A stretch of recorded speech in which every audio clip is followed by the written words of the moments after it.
Good evening, fuckers, and welcome to the next Train Simulator Classic request video.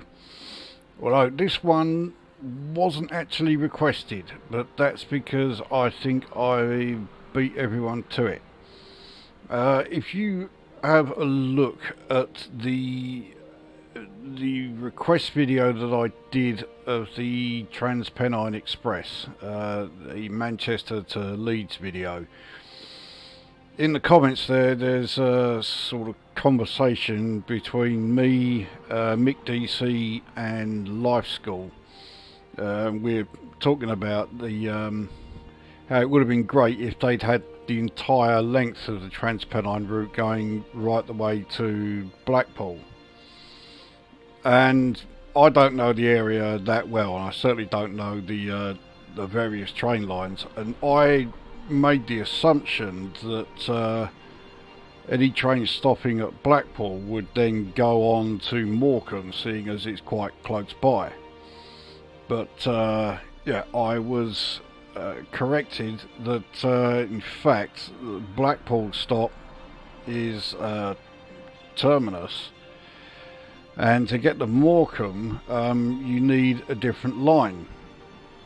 And we all agreed that it would be great if the Morecambe station was, available in some route DLC or other. But no one was more surprised than me to find that I actually have it. It's part of the West Coast Main Line Over Shap route DLC. And having found that, I said I would do a video showing it. So here we are.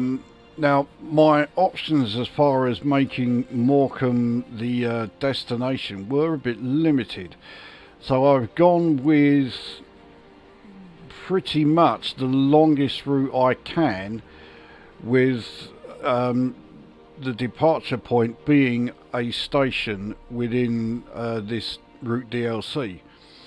So it's a slightly unusual route, but nevertheless it is, from one station to the other. So we are starting at Oxenholme, platform 3, and our destination is Morecambe, platform 1.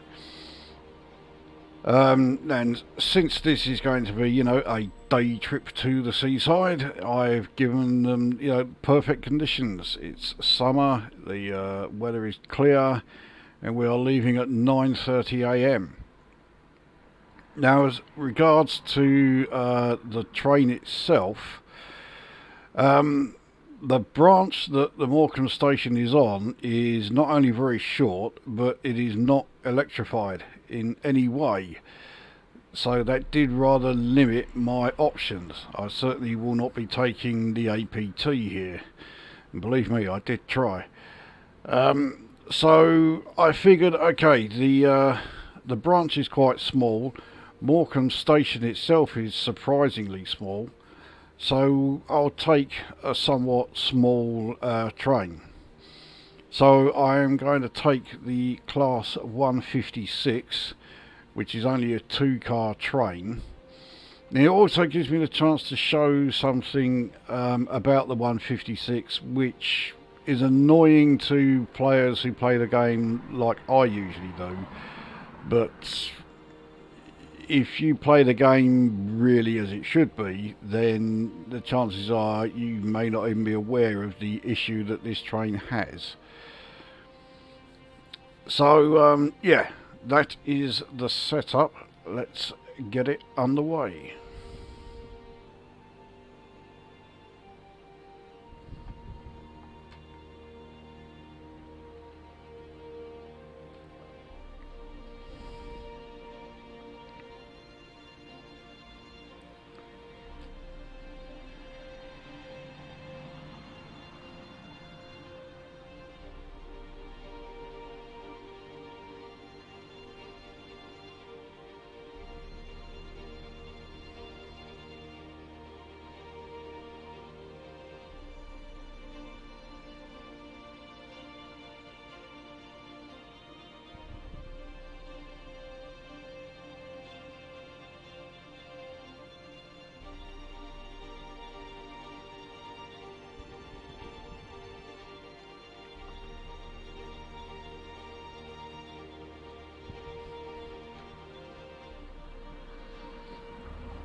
So here we are, and the first thing you will notice is that yeah, this loco is extremely dark, dingy.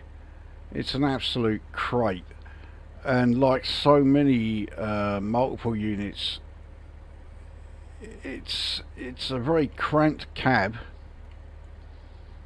and the view is terrible. So we will be spending a lot of time as we go along zoomed in like that, so you can at least see something.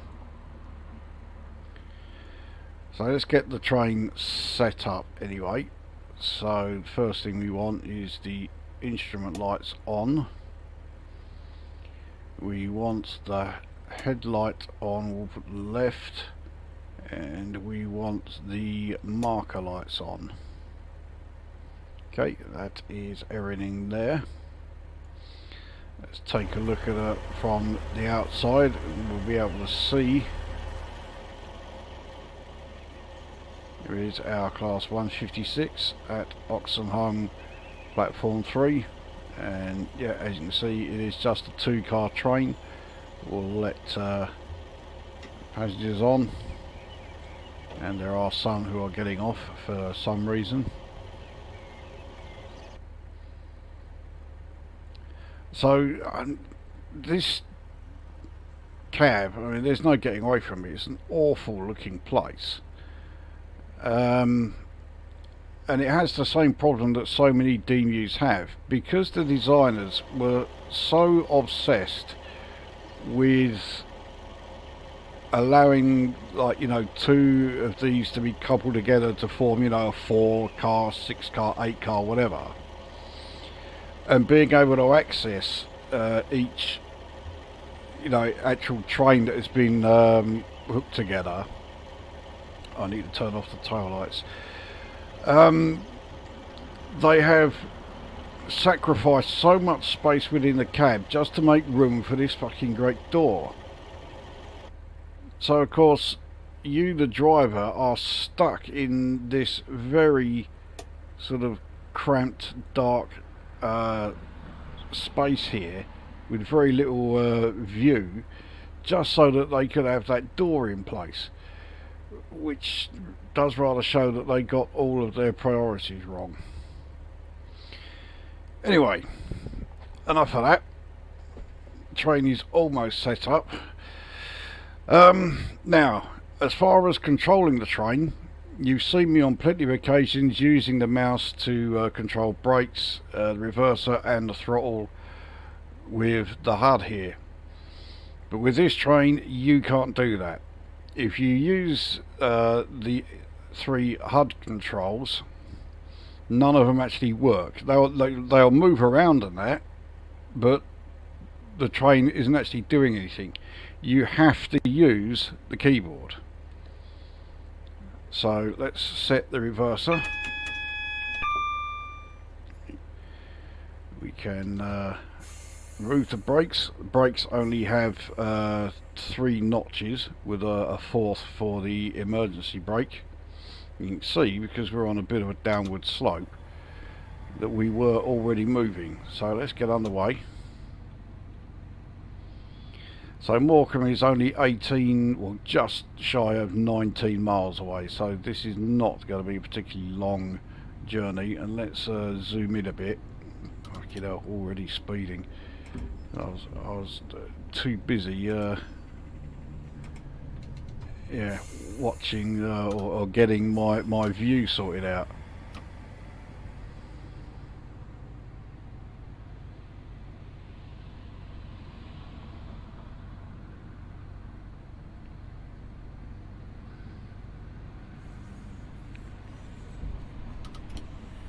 Okay, so we can now just slowly coast along until we are on the main line. Here we go. So we can now go up to 90 mph.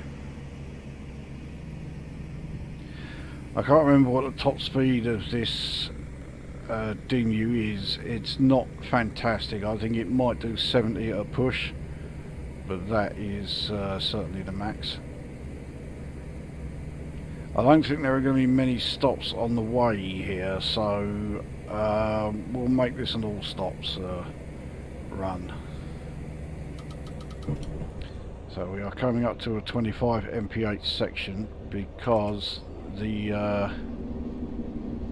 we are going to be changing which line we are on.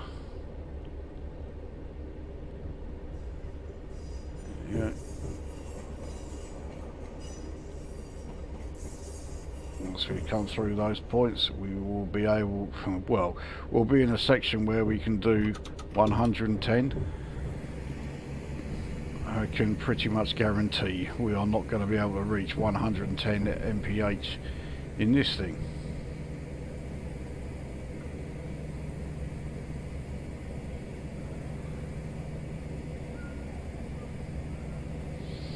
So the last video I did, where I was rather reluctantly playing the game without the HUD, this train is pretty much ideal for me to be doing that, because it kind of forces you to have to do it. The HUD, as far as the actual train controls go, is pretty useless. It just doesn't work properly. But the big drawback with no HUD that I found was, yeah, I couldn't see, you know, the route up ahead.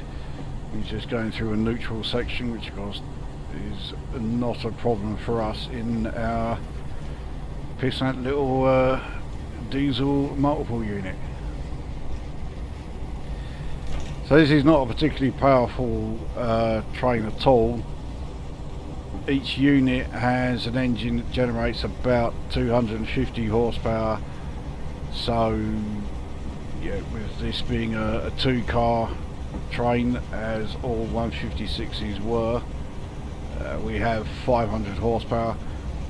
It's not a particularly heavy train, so despite being somewhat down on power, it can still, you know, fairly shift. That said, the name of the class 156, which is the Super Sprinter, yeah, that is a name that sort of promises rather more than this train actually delivers. So we are pretty close to topping this thing out. We're at 75. I'm pleasantly surprised that we were even able to get 75 in this thing. It certainly looks like we're going to struggle to get much more out of it.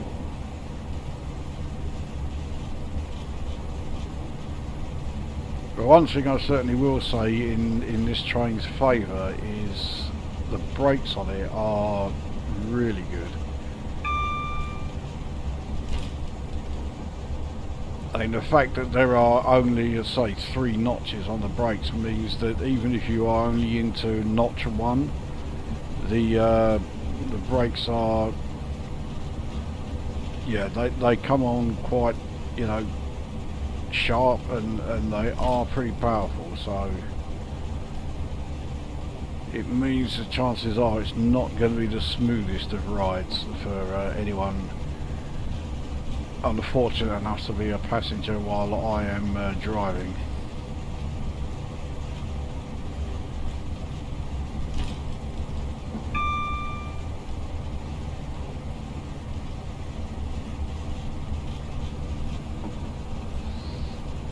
So looking at the speeds that are on these signs here, we are still clearly on the actual West Coast main line itself.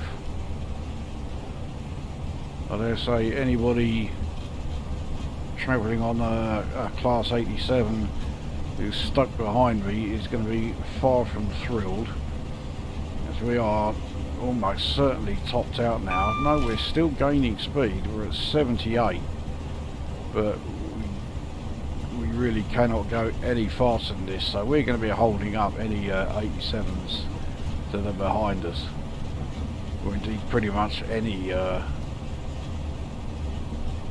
train that is behind us. It doesn't just have to be a big old Class 87.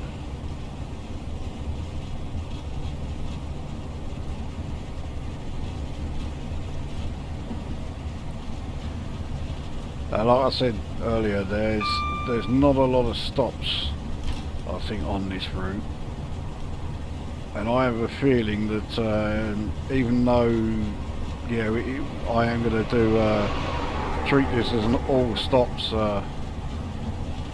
service, there's only going to be one stop before we actually arrive at Morecambe station itself.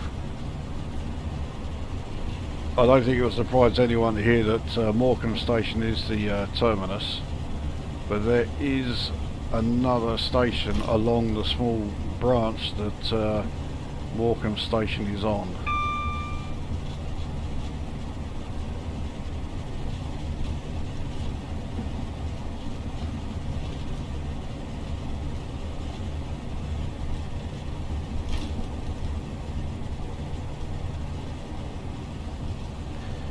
So we're up to 82 mph, but we are starting to lose speed because we're now on flat ground. So yeah, the speed we had reached was helped quite a bit by the fact we were on a downward slope.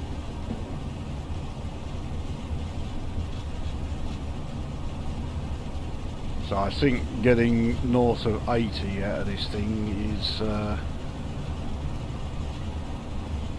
yeah, doing really well.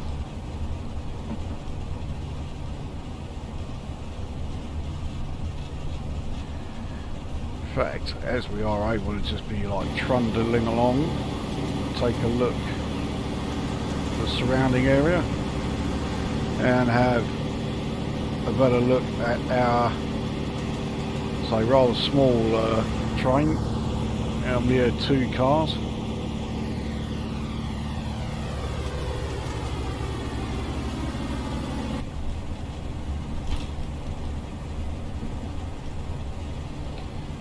So Morecambe is now just a little over 10 miles away.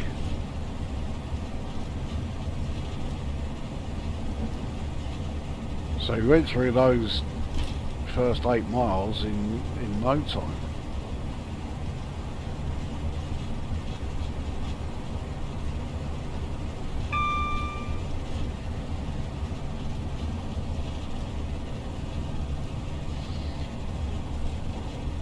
Get ourselves at least a half decent view.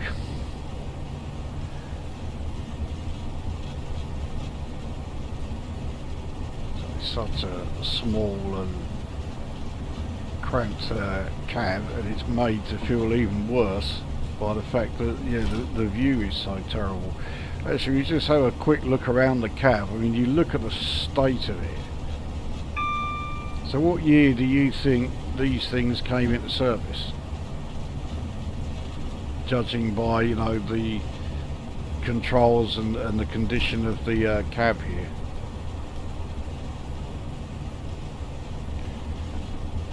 No, you're wrong. It was actually 1987.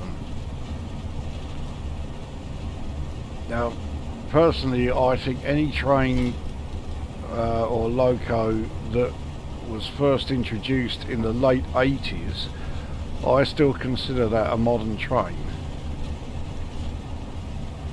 And for a modern train to be this much of a crate, it really does look like it was built to a very tight budget.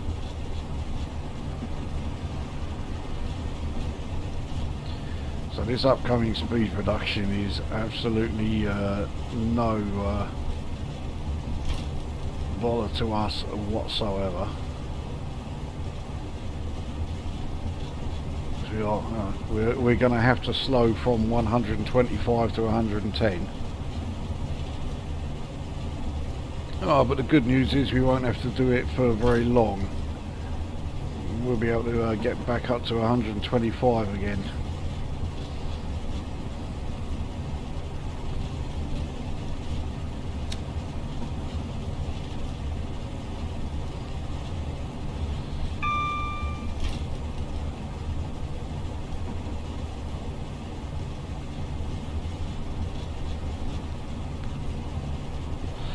I'm still on my luxury real fast because my ICOS is still charging.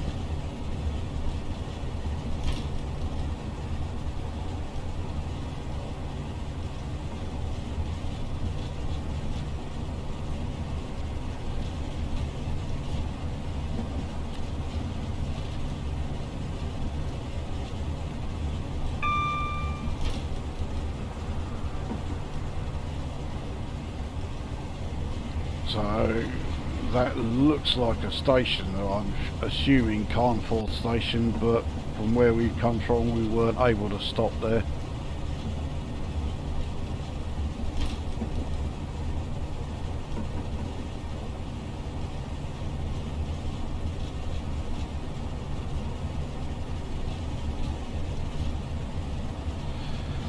I would have thought there would have been a station at Bolton Le Sands, but it would appear not. I guess it's too close to Carnforth. So here is the notification that we are about to approach the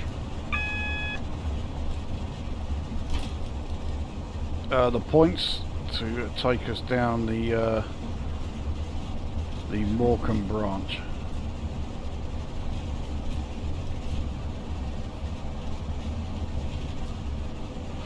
Yep, that 15 mph speed limit, that's where we are going to be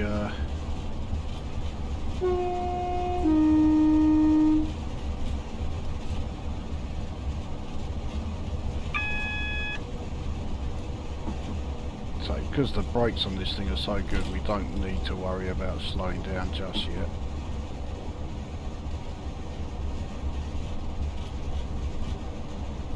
Once the signal is about 2/3 of a mile, then we'll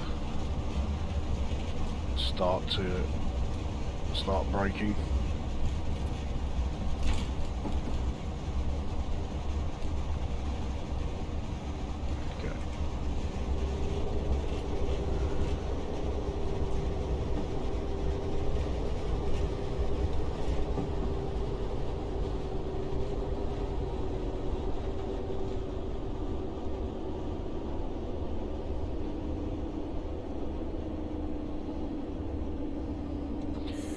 So, yeah, once again, braking way too early.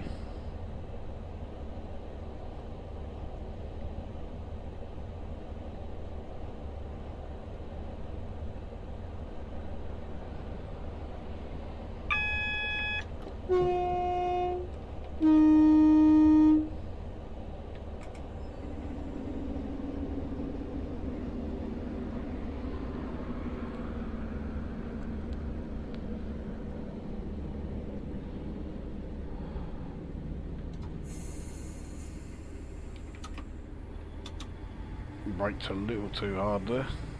Well, we started braking a little too early, and yeah, I've let the speed go up too much.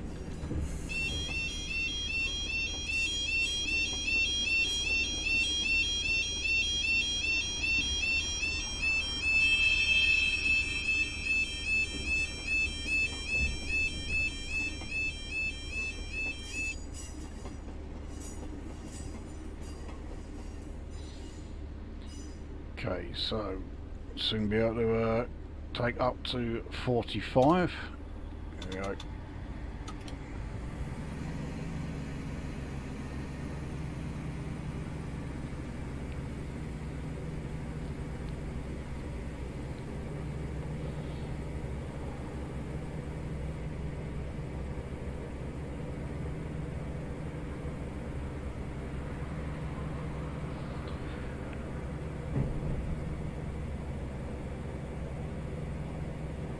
So we'll soon be turning away from the West Coast main line and actually heading down the Morecambe branch itself. But you can see just how short this branch is. We're only 2.5 miles away from Morecambe itself. So there is our one stop on the route, Bear Lane.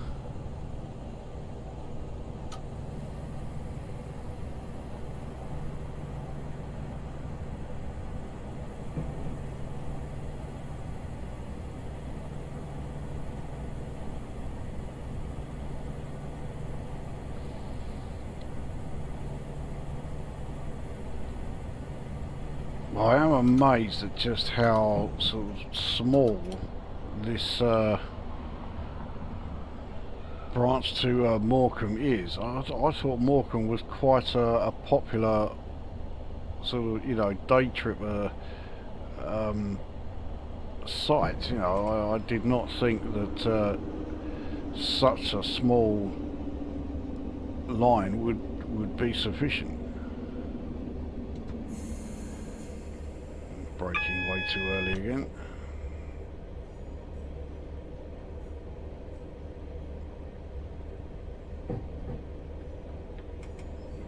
No, I think I've left it too late.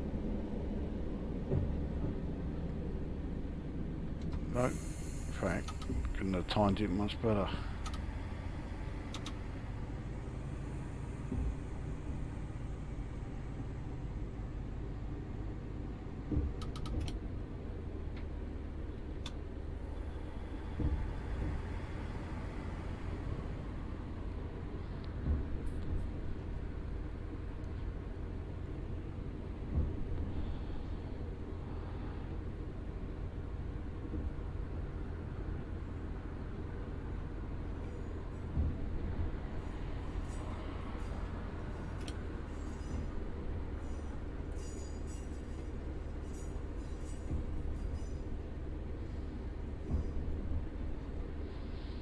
Looking at the station, you'd be forgiven thinking that it's long since closed down, but no, we can now speed up, but obviously we really don't need to.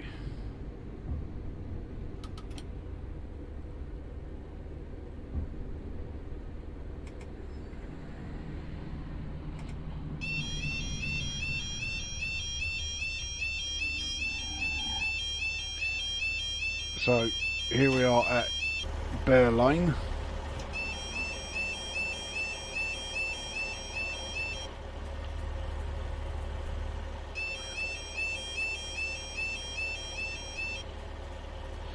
Yeah, we'll keep it here so that annoying level crossing alarm is silenced.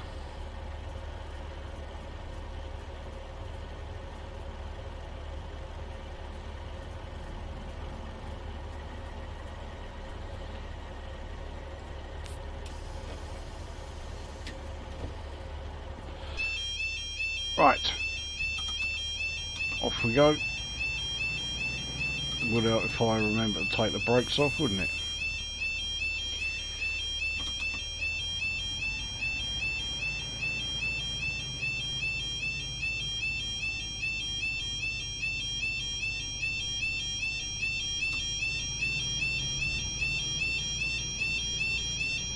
Yeah, what a place to put a level crossing.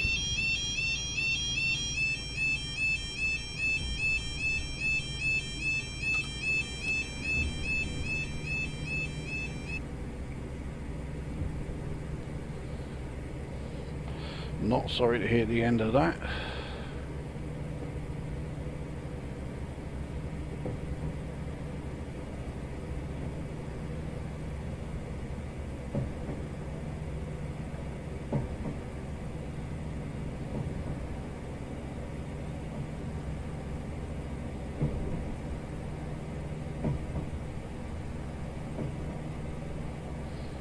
I don't think we'll get the chance to hit 45 mph before we have to start braking for the 30 mph section coming up.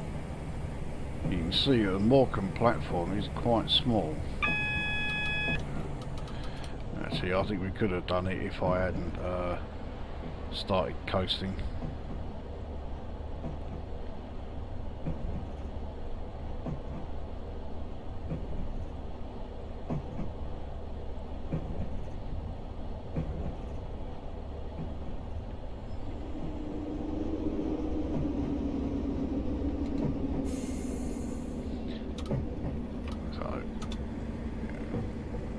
clearly braked way too early. I thought I'd taken the brakes off.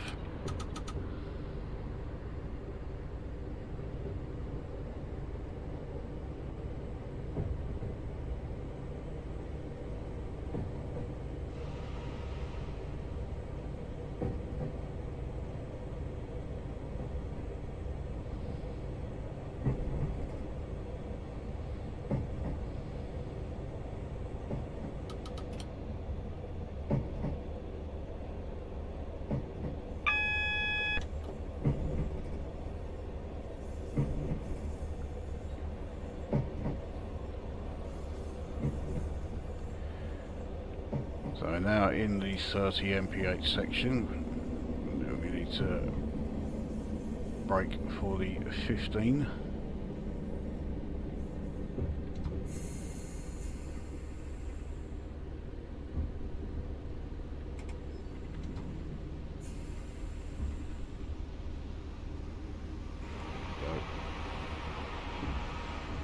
So we now just crawl along. This tiny little station here, this is Morecambe Station.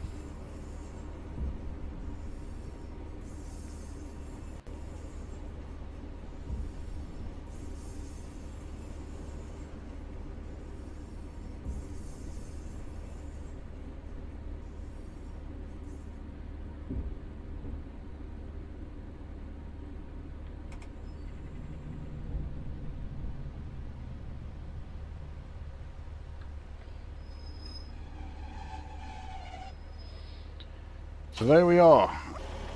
So it's a short journey, but that was Oxenholme to Morecambe.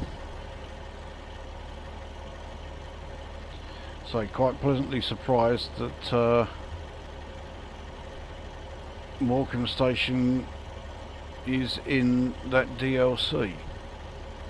So yet another reason to grab the West Coast Main Line Over Shap route. So apparently I passed the signal at danger. I don't remember doing that. And speeding twice. So yeah, not a particularly good run, but well, at least we got to see the route. So yeah, that is that one. So quite a short one.